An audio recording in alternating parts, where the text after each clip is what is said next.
Él pudo haber mandado un ángel para morir por nosotros, por decirte cualquier cosa. Pero Él dijo, vamos a mandar a Cristo mismo porque es imagen y semejanza nuestra. Entonces Dios Padre hace el plan, Dios Hijo ejecuta el plan y Dios Espíritu Santo lo consolida. Es su Espíritu que hace que crea circunstancias y uno me diga, no, yo estoy aquí porque tuve una desgracia. Yo estoy aquí porque tuve una enfermedad. Sí, cierto, la enfermedad y la desgracia doblega el ego y el orgullo humano, cierto. Pero hay gente que ni con toda la gracia del mundo se va a acercar a Dios. Se va a burlar más de Dios, se va a enojar más con Dios. Así que no pasa por ahí, pasa por una obra soberana, enormemente soberana de Dios sobre tu vida y sobre mi vida. Hoy quiero dar un estudio, una prédica expositiva. Dice la Biblia, la exposición de tu palabra alumbra y hace entender al simple. Significa que a la oveja de Dios, la palabra enseñada, la Biblia, la doctrina, alimenta y engorda. Al que es escogido, salva. Pero al que no, a la cabra, por decirlo de una manera, para usar términos bíblicos, le aburre y se va. O sea que una predicación expositiva en la iglesia te sanea la iglesia. Porque la gente viene con la motivación correcta, no con la motivación equivocada. Acá no estamos solamente para alentar a la gente a lograr sus sueños. Acá estamos llamados a predicar la palabra y que a través de la predicación de la palabra vaya encontrando propósito, obediencia, santidad, un caminar de fe que le haga realmente un verdadero cristiano. Hoy recordamos por tradición, porque no, la Biblia no dice háganlo todos los domingos, cada domingo, una vez a la semana, no. Dice que cada vez que nos reunimos en memoria de Él, y hoy hemos designado cada primer domingo del mes para poder participar en la Santa Cena. Y tienes un mensaje bien sentado en Cristo.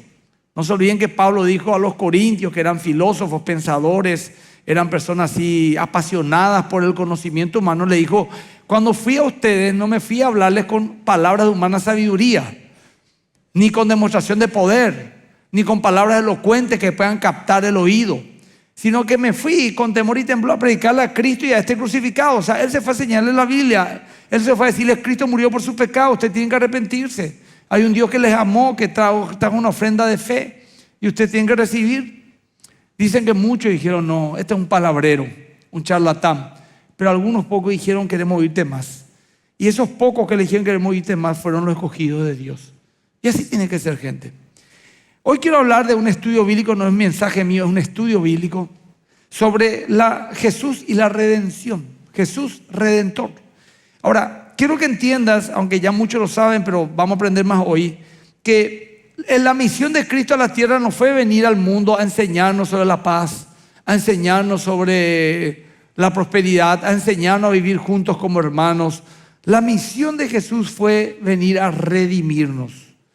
Y el redentor es alguien encargado de liberar a una persona de la opresión, del daño, del mal, la esclavitud o cualquier otra responsabilidad. Un redentor restaura los derechos y libertades perdidos de otra persona, vengando cualquier injusticia y pagando el precio que sea necesario para liberar a esa persona. No solamente le libera, sino que la dignifica. Entre paréntesis, hago un poco un chivo acá.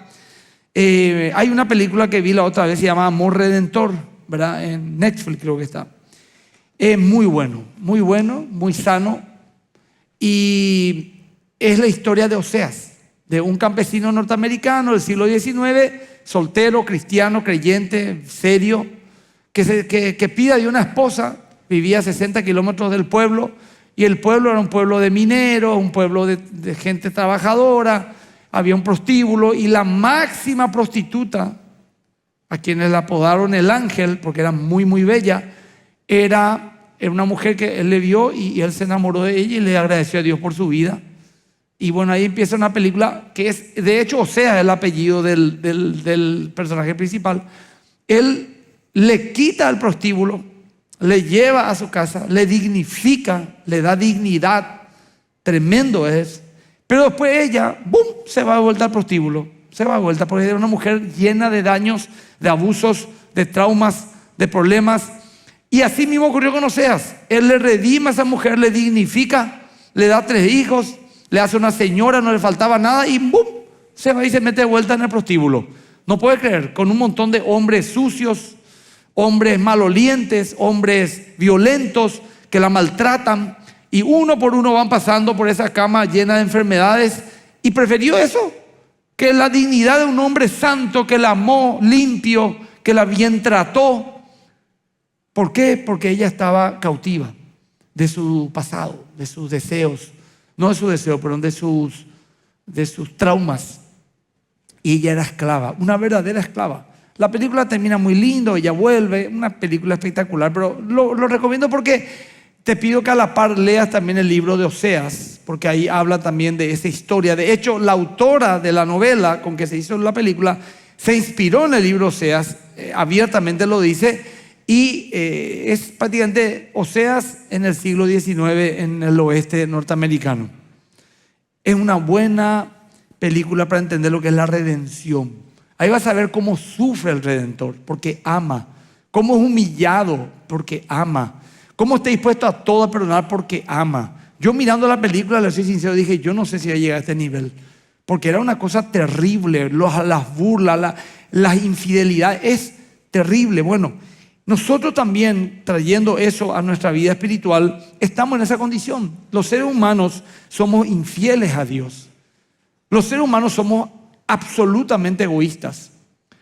Los seres humanos somos tremendamente inflexibles. Los seres humanos amamos la mentira y despreciamos la verdad. Vos dirás, no, pastor, no es así. Sí es así y te lo puedo demostrar. Sí es así. El ser humano prefiere una buena mentira que le haga pasar un buen momento que una verdad dura que lo confronte. Somos así, de adrede, sabemos que está mal, lo hacemos, dañamos, seguimos, descomponemos todo, continuamos. Llegamos al fondo, encontramos el cimiento, lo más duro que podemos caer, buscamos un taladro de gran envergadura para profundizar aún más y ver si podemos aún cavar un poco más de lo que ya hemos entrado. En el físico, con los vicios, en el alma, con todos los abusos y traumas, en el espíritu, amando cualquier filosofía espiritual menos la bíblica. En un país cristiano vos abrís un diario amarillista y encontrás el profesor fulano, el maestro mengano, te va a ayudar a atar, a desatar, por todos lados. Y estoy hablando no de Paraguay, esto es no de Latinoamérica, esto es en todo el mundo. Sin duda, como dice Colosenses 1, 13, 14, Jesús nos redimió del dominio de las tinieblas y nos llevó al reino de la luz. Él nos redimió, nos quitó de una esclavitud, ¿verdad? Ya no hay brujas, horóscopo, ya no hay voy a traer a alguien que me diga mi futuro, ya no hay voy a estar en los vicios, voy a estar en la promiscuidad, ya no hay voy a vivir en la violencia, voy a ser humilde, voy a ser manso, ¿verdad? Y si vos querés saber qué tan malo sos, no vaya a pensar en el adulterio, en el robo, en la muerte, porque tal vez muchos de ustedes no están en eso. Pero si quieren saber la rebeldía de su corazón, traten esta semana, consagrenle al Señor esta semana y digan solamente 3 cosas. No voy a quejarme de nada. Voy a ser humilde al extremo. Y voy a perdonar cuantas cosas me hagan sin cuestionar nada, sin reclamar nada. Ahí vamos a ver, ahí te quiero ver si sos bueno o no. No me voy a quejar de nada. Voy a ser humilde al extremo, voy a servir. Y llevar ese estilo de vida y vas a ver que es mucho más pesado que tener dominio propio en el área sexual o tener dominio propio en otra área de la vida. Eso es lo que realmente cuesta. Ahí se ve nuestra miseria. Los fariseos eran moralmente intocables. Nadie podía cuestionarle de adúlteros, de viciosos, de corruptos en el aspecto económico. Por ejemplo, diezmaban aún del comino, de la pimienta, de la plantita más chiquitita. Ellos diezmaban, pero su corazón era el problema. Ahora, repito, Colosenses 1, 13 y 14 es un versículo, son 2 versículos clave que quiero que leamos. Colosenses 1, 13, 14 dice: el cual nos ha librado de la potestad de las tinieblas, potestad de poder, y trasladado al reino de su amado Hijo, en quien tenemos redención por su sangre, el perdón de pecados. Bueno, en el Antiguo Testamento hay dos palabras principales y sus derivados que comunican el concepto de redención. Lo voy a nombrar, tal vez no todos se van a acordar, pero queda esto registrado para un estudio bíblico. La palabra Gaal significa comprar de nuevo, rescatar, redimir, pagando un precio. El término se usa en Éxodo 6:6 y en el 15:13 para designar un acto soberano de Dios que redime a Israel de la esclavitud de Egipto. Y luego vemos los Salmos y en un montón de versículos más los profetas, pero desde Éxodo 6 Dios separa en la historia de la humanidad al quitarle a Israel de Egipto, que representa al mundo, y llevarla a la tierra prometida, como el redentor por esencia, el soberano Dios que se manifiesta con este propósito: salvarte a vos y a mí y al mundo entero de sus pecados. A partir de ese momento, entonces, el Señor se revela como un libertador, como un redentor de la muerte eterna.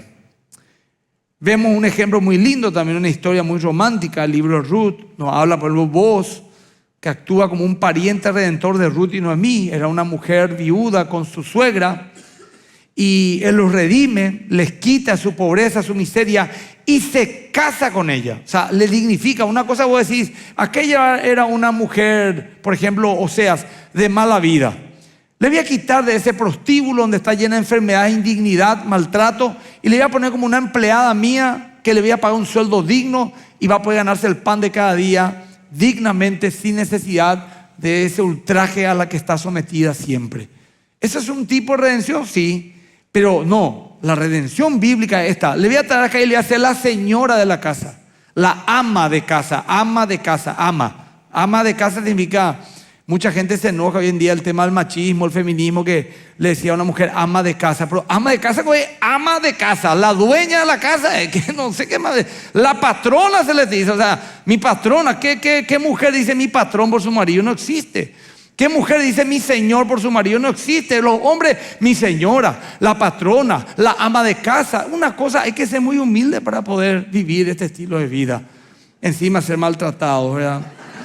En fin, no, más allá el chiste. Los hombres se ríen y las mujeres, una me pone una cara muy fea acá, pero es para pensar. Ahora, redención le voy a hacer mi esposa. Y cambiar también. Mi marido era un vago, un borracho, un tirado en la calle. Una mujer muy generosa. Dice, bueno, le baño, le cambio, le traigo perseverante, le limpio, le predico la palabra y me caso con él. Bueno, hay que admitir que no es. Uno no quisiera eso para su hijo, por ejemplo. Quiero que mi hijo sea un redentor de una prostituta. No. Quiero nomás que entiendan la profundidad del amor de Dios, que nosotros no lo entendemos. Entonces, el término, la idea de redención del pecado está incluida también en el término legal, un término legal que se llama padaj. El Salmo 26, 11, 49, 7, muchos versículos y referencias, pero esto está asociado con un animal que se sustituye como el precio del rescate. Un animal. Pero un animal no reflejaba el precio a pagar. ¿Me explico? O sea, si yo voy a redimirle al ser humano, no puedo ofrecer un animal que es inferior para poder ganar algo superior. Ahora, esto hoy en día, un pastor hace 40 años no tenía que decir lo que tengo que decir ahora. Un humano para la Biblia es más que un animal. Todo bien con tu perrito, con tu gatito, amarle, cuidarle, quererle, pero no es más para, si sos cristiano. Si no sos cristiano, haz lo que querés. Pero si vos sos una persona bíblica, vos no puedes decir, para mí, mi hijo, mi perro es más que aquel tipo de la esquina. No. El ser humano tiene intrínsecamente un valor. El animal ocupa su lugar, el hombre ocupa su lugar. Ese es por un lado. Entonces, el animal que era sacrificado, el cordero, no podía redimir al hombre, sino que era solamente por el precio a pagar, no era el mismo, sino que era nada más que un sistema de sacrificio que servía de recordatorio constante, como una sombra, como un tipo, de que había que pagar un precio por el pecado. Cuando el pueblo de Israel miraba un cordero inocente siendo sacrificado y ver la sangre, pues es algo muy chocante cuando le degollaban, le quitaban la sangre, un animal que no se quejaba. Lo que Dios está diciendo es: tu pecado no es poca cosa. Tu pecado es algo que tiene una paga de muerte. De hecho, muchos pagan con la muerte. Mueren físicamente, muere su familia. Yo voy a decir una cosa acá para las personas. Perdón si hay alguien que ya está divorciado. Eso sé que es la condición de muchas personas y es difícil. Pero si vos, por ejemplo, sos un cristiano y decís: me voy a divorciar de mi esposa, de mi marido. ¿Sabe cómo va a ser si se logra ese divorcio? Va a ser así. Por ejemplo, voy a poner mi ejemplo. Familia, yo soy familia Agüero Medina. Yo me llamo Agüero, mi apellido, mi esposa es Medina. Familia Agüero Medina, mis hijos se apellidan Agüero Medina. Y si yo me divorcio de mi esposa, en un salón velatorio que hay por Asunción, no va a estar mi cuerpo que diga Emilio Agüero. No va a estar el cuerpo de mi esposa. Pero va a haber un ataúd. Y va a decir familia Agüero Medina. Murió esa familia. Murió. Y así como va a ser terrible que alguien diga: no quiero que se muera fulano o mengano. Bueno, así también, miremoslo de este lado. Que el pecado mata familias. Que el pecado mata relaciones. El pecado mata amistades. El pecado mata la economía. La corrupción destruye naciones enteras. El pecado mata físicamente. Escuchamos la noticia constantemente que alguien le mató a otro porque le pilló con su pareja. Bueno, la paga del pecado es muerte. La Biblia dice: no podrás poner fuego en tu regazo y pretender no quemarte. Así tampoco no vaya a pretender acostarte con una persona que no es tu pareja y que no pase nada. Va a pasar algo y muy grave. Desde una muerte, un asesinato por pasión, hasta enfermedades y al último, algo horrible, la muerte de la familia. El Señor mira el pecado desde su santidad, no como nosotros lo miramos en nuestra miseria. Porque cuando uno mira el pecado desde la santidad de Dios, ve que su pecado es sobremanera pecaminoso. Yo de repente, cuando reflexiono mucho en mi vida o en la vida de la gente, digo: en una palabra torpe hay mucho pecado. Muy graves son las cosas que uno puede llegar a decir, ¿verdad? Antes de cuenta a Dios, ¿verdad? Por ejemplo, no sé, un ejemplo, pero es válido. Me hicieron la entrevista cuando yo hablé de que el Olimpia va a impedir que podamos tener cursos normales por la aglomeración de personas. Y ya la gente opinando, ¿verdad? Cerrá tu basura, lo único que vale el Olimpia. Esas son palabras nomás, ¿verdad? No son palabras, va a dar cuenta esa persona, porque no es un gato ni un perro que escribió tras ese perfil, es un ser humano. Y son palabras que va a dar cuenta por cada palabra corrompida que ha salido de tu boca, darás cuenta. Por eso es que tenemos que constantemente estar en comunión con Dios, pedir perdón y participar de la Santa Cena, porque todo lo que hacemos con sinceridad queda borrado. Si lo haces con sinceridad, todas tus necedades quedan borradas por la gracia de Dios. Pero el que no se santifica, la Biblia dice, dará cuenta por todos sus hechos. Y pongo, hermano, un ejemplo que es personal, ¿verdad? Porque esto no refleja una institución ni refleja un grupo de personas, refleja el pecado personal. ¿Cómo podemos ser tan torpes, tan rebeldes? Porque la enemistad no es ni conmigo ni contigo, la enemistad es con Dios. Esto es espiritual, hay un odio profundo a todo lo que sea de Dios.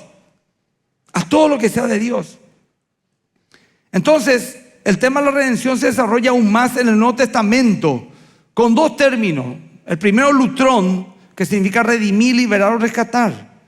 Los evangelios, que son Mateo, Marcos, Lucas y Juan, usan esta palabra para expresar el verdadero sentido de la misión de Cristo como Redentor. Cristo vino, dice Mateo 20:28. Jesús vino a dar su vida en rescate por muchos. Esa fue la misión de Jesús. Jesús no fue solamente un gran maestro, un gran profeta. No fue un hombre de paz que vino a enseñárnoslo cómo convivir unos con otros. No, todo eso es cierto. Pero Él vino para morir por nuestro pecado, redimirnos de nuestra maldición. Cada uno se juzga a sí mismo, pero yo por lo menos, que en la sociedad sin Cristo era un hombre que no cometía ningún tipo de delito, trabajaba honestamente y cualquiera podía considerarme una buena persona, yo me doy cuenta de mi miseria, lleno de egoísmo, lleno de orgullo, lleno de banalidades, lleno de perversiones. Y aún así como cristiano tengo que cuidarme porque aún estamos en esta vasija de barro, como dice la Biblia. Cuanto más aquel que es impío y pecador. Por eso dice el Señor, si el justo con dificultad se salva, ¿dónde queda el impío y el pecador? ¿Por qué dice que el justo con dificultad se salva? No dice porque hay que procurar salvarse, la salvación es por fe, sino porque dice para que alguien lo crea, es un milagro. Para que crea de verdad, es otro milagro. Para que después obedezca, es otro milagro. Después, durante su trayectoria de creyente hasta que se muera, los ataques del enemigo, los desánimos, las luchas emocionales, el pecado de la gente, hasta que por fin llegas al final de tu carrera y morís en la voluntad de Dios. Es una lucha. No sé para vos, pero para mí es una lucha contra mí mismo, contra el sistema, pero fundamentalmente contra mí mismo y el pecado. Su muerte en la cruz pagó el precio de rescate para liberar a los pecadores de la esclavitud del pecado. Y así como los sacrificios animales del Antiguo Testamento pagaron por los pecados de Israel, Cristo, dice 1 Pedro 2:24, llevó él mismo nuestros pecados en su cuerpo sobre el madero y satisfizo la deuda que nosotros debíamos.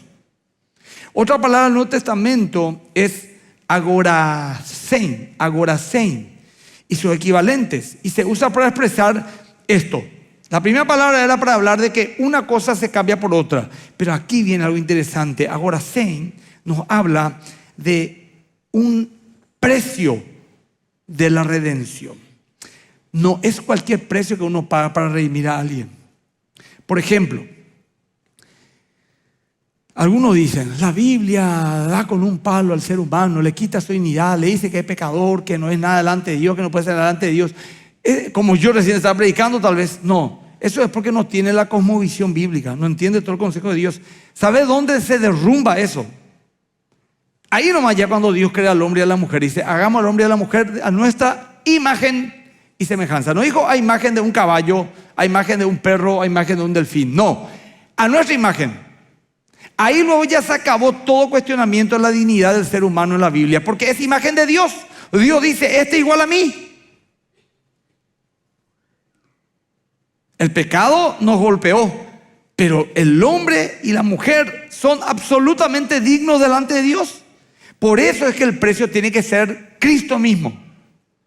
Porque si el hombre es imagen y semejanza de Dios, yo no puedo matar a un animal en redención por él. Tiene que ser algo que sea el mismo precio. Como puse el ejemplo, si alguien te dice, préstame tu reloj que vale $20,000 para lucirlo en una fiesta en que me quiero ir, es tu amigo, lo que fuera, vos le prestás, lleva, pierde y te trae un reloj de 5,000, no está agarrando no está compensando. Pero ponerle que te diga, te compré uno igual y nuevo de $20,000 como el tuyo, acá está, perdóname, perdí, pero te dice, pero o sea que ese era mi tatarabuelo, que le pasó a mi abuelo, a mi padre, a mí.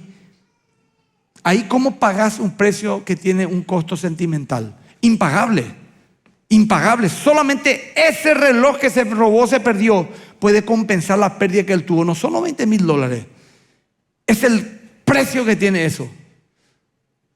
O por ahí un ejemplo más duro, te secuestran un hijo y te dice otro, mira, te voy a dar este huérfano para compensar a tu hijo. No, todo bien, es digno el huérfano también, pero es mi hijo.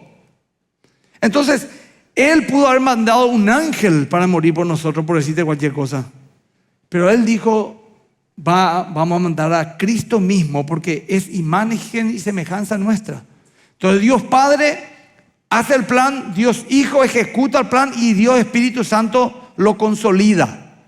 Dios Padre hace el plan, Cristo lo concreta, pero el Espíritu Santo hace que nosotros nos acerquemos a Él. Es su Espíritu que hace que crea circunstancias y uno me diga, no, yo estoy aquí porque tuve una desgracia, yo estoy aquí porque tuve una enfermedad. Sí, cierto, la enfermedad y la desgracia doblega el ego y el orgullo humano, cierto. Pero hay gente que ni con toda la gracia del mundo se va a acercar a Dios. Se va a burlar más de Dios, se va a enojar más con Dios. Así que no pasa por ahí, pasa por una obra soberana, enormemente soberana de Dios sobre tu vida y sobre mi vida. Ahora, la redención le costó a Jesús, nuestro Redentor, todo. Pero Cristo nos ha rescatado la maldición dictada de la ley. Cuando fue colgado en la cruz, cargó sobre sí la maldición de nuestro pecado, pues está escrito: maldito todo el que es colgado en madero. Gálatas 3:13. Él se hizo maldito por nosotros, Él asumió nuestra culpa. Cristo pagó el rescate para garantizar nuestra libertad del pecado y la muerte con su propia sangre preciosa. Hechos 20:28, a ver qué dice.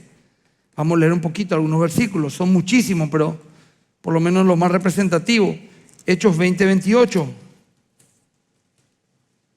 Por tanto, mirad por vosotros y por todo el rebaño en que el Espíritu Santo os ha puesto por obispos. Este le está diciendo a los líderes espirituales, a los pastores. Por tanto, mirad por vosotros y por todo el rebaño que el Espíritu Santo ha puesto por obispo, para apacentar la iglesia del Señor, la cual Él ganó por su propia sangre.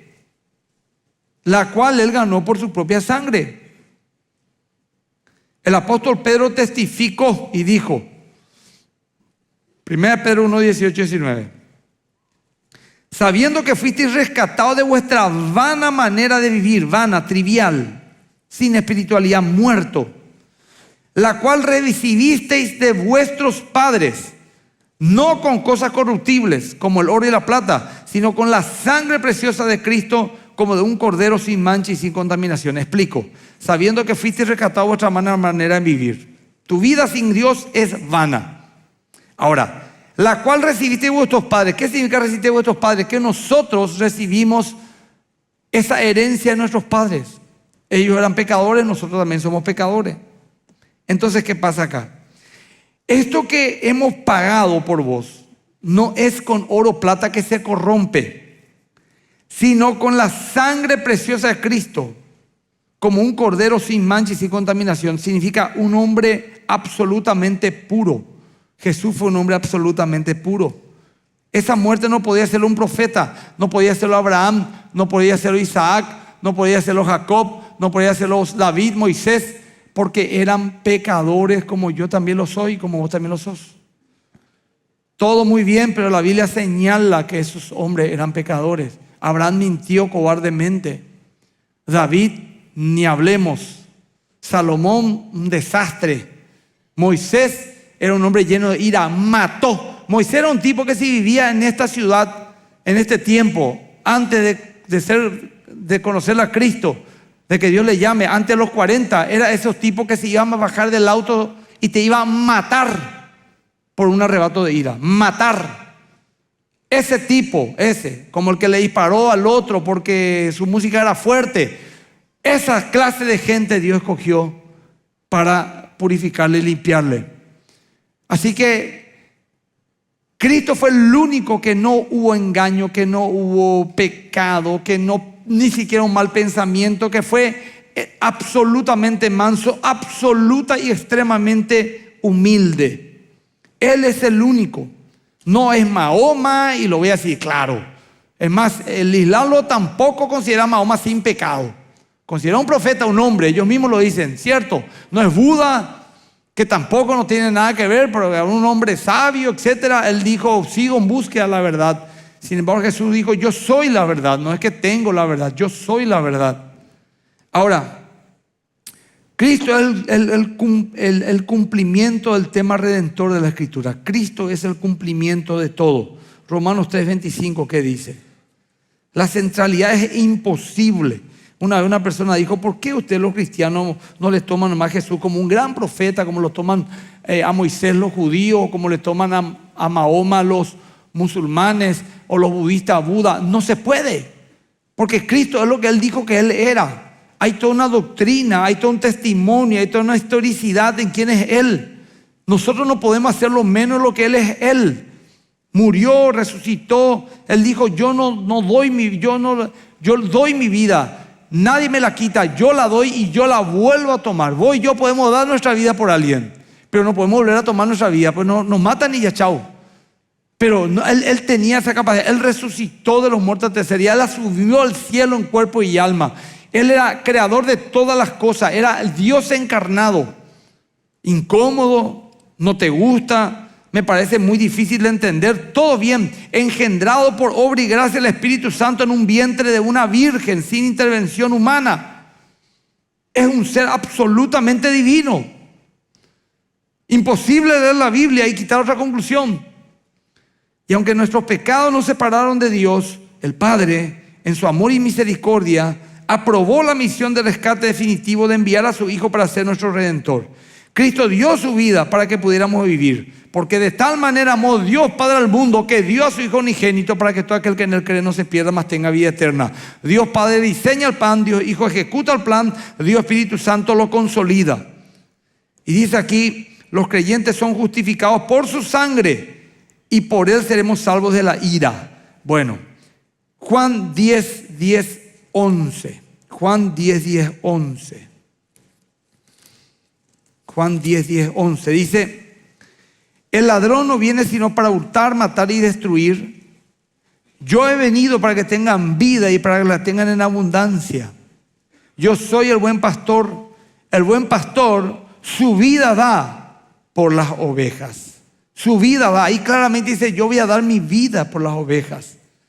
Los creyentes son justificados por su sangre y seremos salvos de la ira. De la ira. ¿Qué ira? De la ira de Dios. Cuando partamos a su presencia, Dios nos va a juzgar. Ese es de manera personal. Todos daremos cuenta a Dios. Pero de manera general, hasta el mundo secular lo admite, esto se va a pudrir todo en cualquier momento. De hecho, hay luego lo que la sociedad secular conoce como el reloj del fin del mundo. Que de acuerdo a cómo está la situación en el mundo, puede estar 4 minutos antes de las 12, 1 minuto antes de las 12. Ha llegado en la crisis de los misiles en Cuba en el año 61, llegó a menos 1 minuto. De acuerdo a los tipos de problemas que pueden destruir nuestra humanidad, fuera del juicio de Dios que está en la Biblia. Puede destruir una pandemia, puede destruir algún virus que se escape a algún laboratorio creado por humanos, virus terribles que no tienen cura, están encapsulados. Alguien se equivocó, se sentó justo sobre un botón rojo, se abrió la puerta y chau, en horas podemos estar en nuestras casas. Una guerra mundial que siempre estamos en un polvorín constantemente, es como fumar en un depósito de pólvora, así vive el mundo, ¿verdad? Fumando en un depósito de pólvora. Un grupo terrorista que agarre una bomba nuclear, lo va a tirar, no vaya a dudar si son gente que no tiene cabeza, lo va a hacer, no tienen diplomacia, no tienen nada. El mundo es un polvorín, el mundo. Solamente la otra vez leí que 2 bombas atómicas explotadas en algún país de Europa, Estados Unidos, o un país con nuclear, o Rusia, 2 bombas atómicas podían reaccionar, una reacción en cadena, podía explotar otro y otro y otro, que eliminarían el mundo. Solamente los Estados Unidos reportan 360 bombas atómicas, solamente ellos. Y lo que se sabe, lo que no se sabe, vivimos en un polvorín, gente. Esto no es desanimarle, esto es hacerle vivir con sabiduría, con conciencia. Dios tiene cuidado de nosotros, pero no nos anclemos mucho en esta vida. Porque dice el Señor, poned la mira en las cosas del cielo, no en las de la tierra, ¿verdad? Todo es vanidad, todo va a pasar. Todo lo que vos estás queriendo y logrando, tus éxitos humanos, va a pasar. Por eso es que tenemos que movernos por propósito, no por deseos. El propósito es que yo tengo que hacer en este mundo. La Biblia claramente nos enseña. En primer lugar, camino en obediencia, consagro mi vida a Dios. Y ahí a la par, trabajo en base a la palabra de Dios. Me caso en base a la palabra de Dios. Disfruto la vida en base a la palabra de Dios. Disfruto el fruto de mi trabajo en base a la palabra de Dios. Vivo mi vida moldado en la palabra de Dios porque todo esto va a pasar. Eso hoy un día es para hacernos recordar eso. Somos perdonados y limpiados de nuestros pecados, dice. Liberados de la culpa y la condenación. Esto es importante lo que dice Hebreos 9:14, porque uno, por ejemplo, supongamos un hombre destruyó su hogar, luego se convierte, pero cuando se convierte mira atrás y se da cuenta a su esposa, que era una gran mujer y tenía una preciosa familia con ella, ya se ha casado de vuelta y tiene 2 hijos más. Ya no se puede más revolver los huevos revueltos. Y ese hombre a lo mejor puede mirar su pasado y decir, mira todo lo que destruí, no valgo nada, soy una basura. No, Dios dice, también te libera de la culpa. La culpa significa la carga de decir, destruí algo que valía la pena, lo que fuera, ¿verdad? En la cárcel hay mucha gente que ya está condenada, gente que salió de la cárcel, que ha venido acá a la iglesia y me dice, pastor, pagué mi culpa ante la sociedad, ya está todo, pero yo sigo con cargo de conciencia. Si sos un verdadero creyente, tenés que encontrar también tu consuelo, porque hay cosas que ya son irremediables. Somos perdonados y somos librados, perdonados del pecado, librados de la culpa. Y también Jesús es nuestro Redentor, porque nos libera de la fuerza del mal y los poderes de las tinieblas de este mundo. Hay un mundo espiritual, totalmente. La Biblia es imposible leerla sin lo espiritual. Desde Génesis 1, Apocalipsis 22, habla de ángeles, habla de demonios, habla de movimientos espirituales, habla de intervenciones divinas, habla de oración, habla de alabanza, habla de adoración. Todo está vinculado con el mundo espiritual, que nos va a librar también de la ira venidera, según 1 Tesalonicenses 1:10. Nosotros no podemos desmeritar el mundo espiritual. Tenemos que ser sabios y no necios. Yo, por ejemplo, no quiero, no sé, ya tengo una edad, ya me doy cuenta de la banalidad de la vida, pero el joven no es así. El joven, la Biblia dice, el avisado, el vivo, el que tiene pienso, ve el mal y se esconde, dice. Pero el torpe, el necio, el inexperto se pone enfrente y lo choca. Por ejemplo, un ejemplo de nuestra sociedad que corrió por todos lados, que en la Argentina un ex policía va con un arma, le apunta acá el revólver a uno que estaba tocando la música a todo volumen a las 10 de la mañana, y este hombre de 40 años, en vez de decir, tranquilícese señor, voy a poner más despacio, porque es cierto, porque no es discoteca en nuestra casa es vivienda, no discoteca, tenemos que respetar el sueño de la gente. Un señor que sabe con qué amargura, con qué dolor, un hombre a lo mejor cansado, a lo mejor no pudo dormir toda la noche, estuvo acumulando ira en su corazón toda la noche hasta que terminó haciendo lo que hizo, y él, usted vio en el video, golpeándole, disparame, y le pegaba. Es un necio, y el otro terminó haciéndolo y le mató. Ahora su cuerpo se está pudriendo en algún ataúd, en algún cementerio, y su familia quedó sola. Hay que ser muy necio. Yo no soy un cobarde. No sos cobarde, sos inteligente. Eso le digo yo a los jóvenes que andan por las calles. No sé, yo por lo menos ya duermo a las 11 de la noche, pero los jóvenes te dicen, me voy a ir a tal lugar, a tal discoteca. No sabes quién está a tu lado. No sabes si hay una pelea, va a ser 1-1 o va a ser 10 contra 1, si te van a patear hasta morir como ocurrió.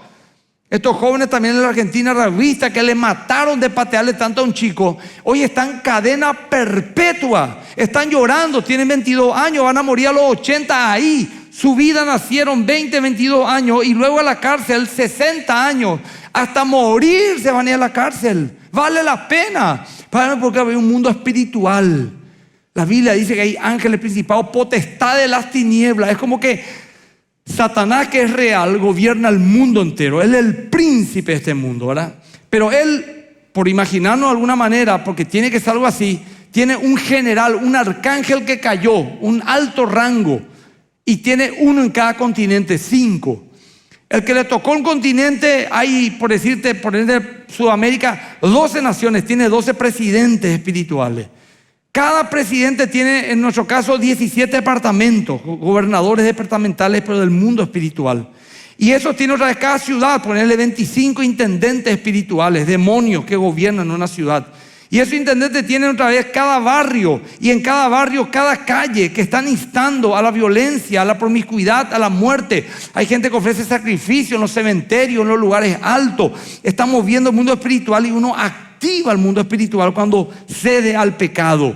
Luego vienen de repente la desgracia. Y uno no sabe ni por qué pasó. Pero no sabe que tu hijo está viendo el iPad. Un tiempo atrás, por ejemplo, había un montón de niños traumados por el tema del rostro de un personaje que era, me acuerdo, los niños no podían ni dormir porque por todos lados te aparecía, era un meme, vos mirabas así algo y ¡pum! Te aparecía, así, ¿verdad? Y era algo horrible, de verdad, era tremendo, era espiritual. Tenemos que cuidar a nuestros hijos de todo tipo de influencia.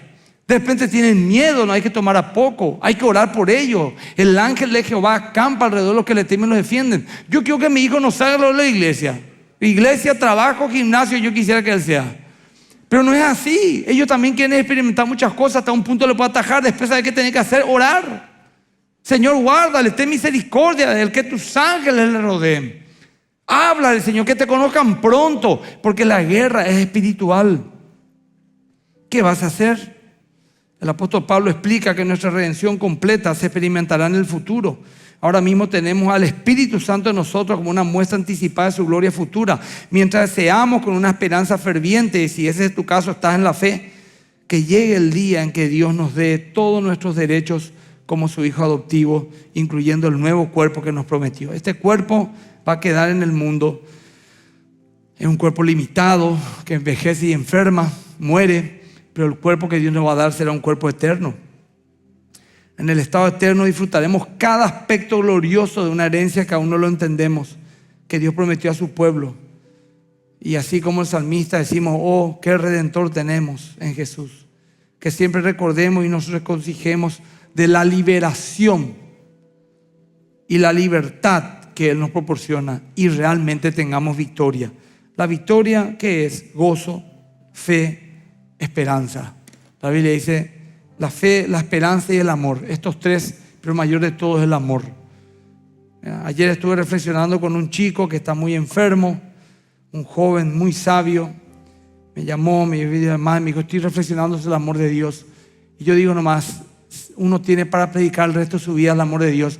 Miren si no será profundo el amor de Dios, que Dios es amor, ¿verdad? Cuánto hay el amor, como le dije al principio, el amor de Oseas, el amor redentor de esa película que está inspirada en la Biblia, el amor de Cristo es algo poderoso realmente y doblega hasta el más duro. Y el Señor, por eso que no va a haber excusas, ¿verdad? No va a haber excusa porque Dios mismo se dio a nosotros por amor hacia vos, hacia tu vida. Ahora vamos a participar en la Santa Cena, pero esta Santa Cena yo le pido que no participe nadie que no crea, que no sea un cristiano practicante y que esté viviendo un pecado alevoso. No lo haga. La Biblia dice que esto es para aquel que ha creído en Cristo y que ha rendido su vida a Él, con todos sus defectos. Ahora, ustedes ven en la Iglesia Católica como para participar de la comunión que se dice, se forma fila para confesar su pecado, ¿verdad? Y el que no se confiesa no puede participar en la Santa Cena. Y está muy bien, es así. Nosotros no practicamos ese estilo, pero practicamos la confesión personal a Dios y a quien hemos vendido. Acá hay familia, matrimonio, decirle a tu esposa, a tu marido, a tu hijo, perdóname por mi actitud de esto, de aquello y lo otro, yo confieso, te pido perdón. Y ahí participamos en la Santa Cena con un corazón contrito y humillado. Ahora, ni el sacerdote que confiesa a 50 personas, ni yo que estoy acá mirando, puedo saber el corazón de nadie. Pero sí tengo que advertir de que aquel que participa livianamente, lejos de ser una bendición, la Biblia dice una condenación. Entonces, ¿qué alienta esto? Alienta que el verdadero creyente se comprometa. Alienta al que el verdadero creyente se ponga en orden su vida rápido. Por ejemplo, yo soy un verdadero creyente, vivo en concubinato con esta mujer hace 10 años. ¿Y por qué no te casas? ¿Verdad? Alienta a poner en orden esa área. Alienta a salir del pecado para el verdadero creyente, al que no le importa mucho. No le importa. Y ojalá en algún momento la palabra de Dios toque su corazón. Entonces, gente, ahora vamos a orar. Si te da el espacio físico, los que van a participar en la Santa Cena lo hacen. El que no lo va a hacer, nadie le va a estar juzgando, nadie le va a estar mirando. Lo que queremos es que lo hagan con dignidad. Podemos arrodillarnos dentro de nuestras posibilidades. Si no tenés espacio o no podés, por lo menos una actitud reverente, inclinar tu rostro, mantenerte en una actitud reverente delante de Dios y orarle ahí al Señor, confesando tus pecados. Mientras el pastor Eric nos ministra con estos teclados.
Señor, mi Dios, al contemplar los cielos, el firmamento y las estrellas mías. Al oír tu voz en los potentes truenos y ver brillar al sol en su cenit. Mi corazón entona la canción. Cuán grande es Él, cuán grande es Él. Mi corazón entona la canción. Cuán grande es Él, cuán grande es Él.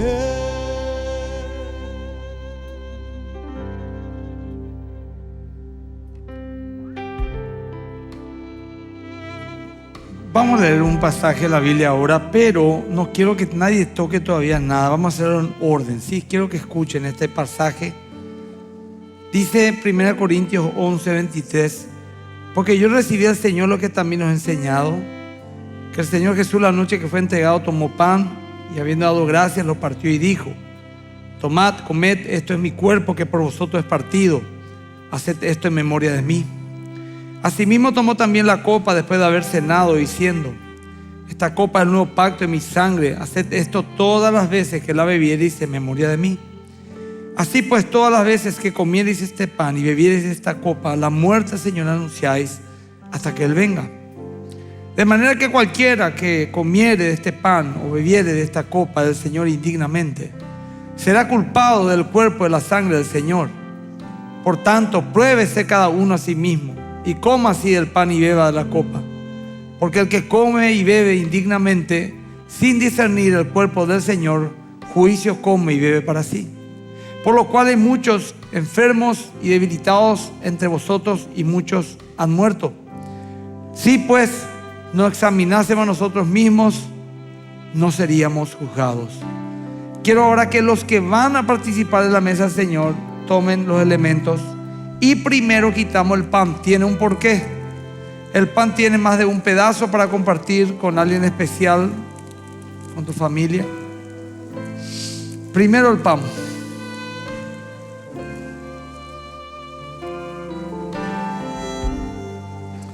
Cuando quite el pan, con cuidado, quitar la tapa del vasito.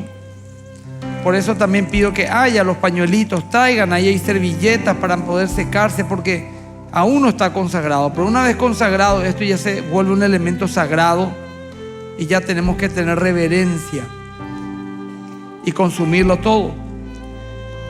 Voy a esperar a que todos tengan el pan y el vino en su mano. No lo pongan en la mano de los niños. Aún no lo vamos a consumir, aún no lo vamos a compartir. Voy a esperar a que todos lo tengan, porque una vez ya bendecido hay que consumir. No se puede estar cayendo, tirando, nada. Ya queda responsabilidad de cada uno si nos trata con reverencia. Creo que ya están todos. Oramos entonces. Padre, te damos gracias por este pan y este vino, símbolo de tu cuerpo y tu sangre. Señor, te damos gracias por tu muerte en la cruz, que nos quitó del reino de las tinieblas y nos trajo al reino de la luz. Señor, tal vez no todos entendamos la profundidad que esto significa, Padre, pero lo que en alguna medida lo sabemos, entendemos que ha sido un regalo enorme, Padre. Yo quiero, Señor, bendecir el pan y el vino, y que cuando lo consumamos lo hagamos, Señor, con fe. Lo hagamos, Señor, con una enorme fe, Señor Dios, porque esto puede sanar nuestro cuerpo, nuestra alma, nuestro espíritu, y hacernos personas de bien, Señor Dios, que caminemos en obediencia a Cristo.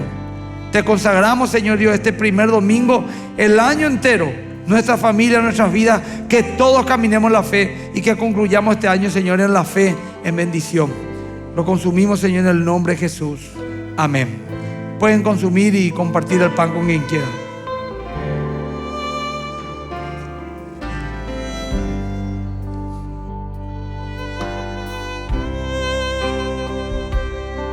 Cuando consumimos, todos nos bendecimos mutuamente.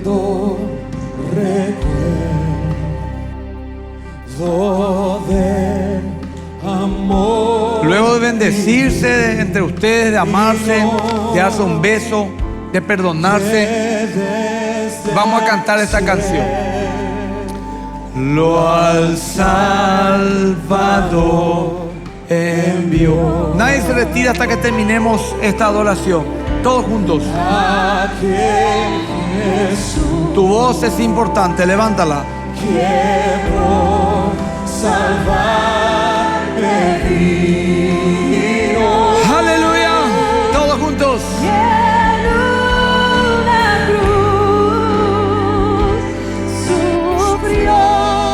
Por mí murió.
iglesia dice: mi corazón recobra la canción. Cuán grande es Él, cuán grande es Él. Mi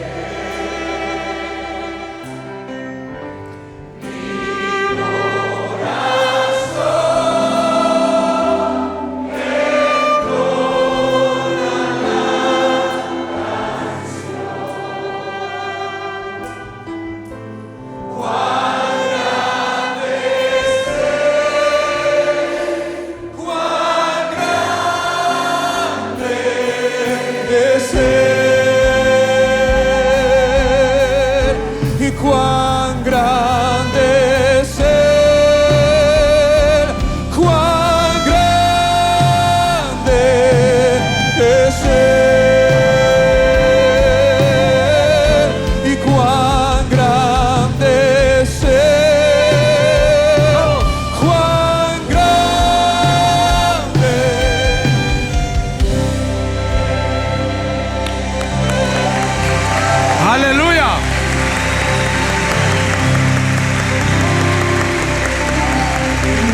Aleluya.